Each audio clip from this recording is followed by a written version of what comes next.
Iti Damdamag Region 2, balik eskwela diskwento caravan online shop, inyo SWAT ti DTI Region 2, apag numaran iti umili iti sasangbay ti baro a school year. Ken 1.1 billion pesos a relief assistance na ipaay karagiti delivery rider iti Nueva Vizcaya. Dayta, kanda dumpay adamag iti report ni Diane Monica Tukay.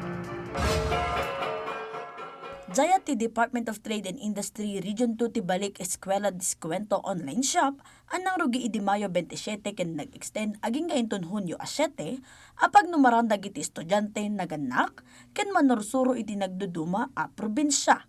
Iti ili ti Tuwaw nakagunuddan iti 528,781,000 pesos sales anagong gunaan ti ganisot nga umili agimatang kadagiti school supplies, uniform, bag, sapatos, produkto ti grocery kenda dumapay a nadiskwento a presyo manipod 10% aging 90% a diskwento iti regular agatad ti merkado.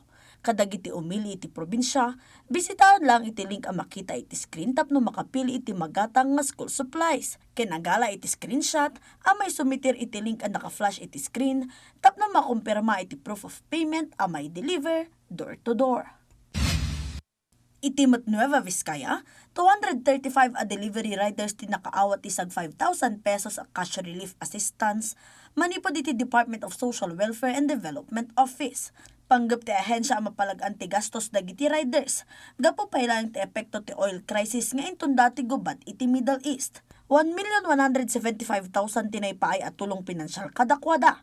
Adakal at tulong tapno adda a may gatang da iti gasolina, karaman matan iti kasatpulan dagiti anak da iti isasangbay ti panag-eskwela, kendad dumapay.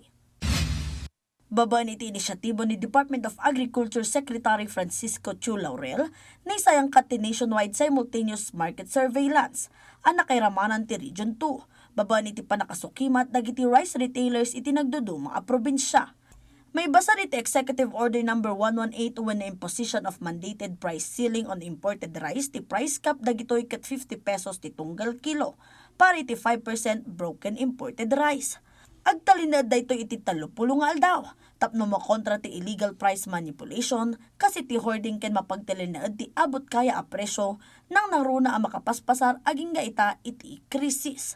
Maguy-guyogoy pa'y dagiti umili a padasan ti gumatang ti mabango rice. Wenno double diamond brand a bagas, a dinevelop ti fill rice para iti dekalidad a bagas a magatang laeng iti 45 pesos tunggal kilo.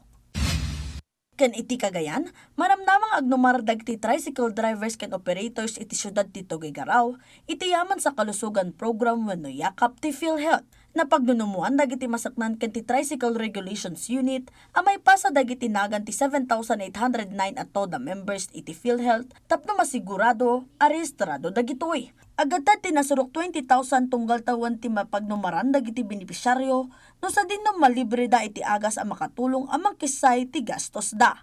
Diane Monica Tukay para iti Pambansang TV, iti Baro a Pilipinas.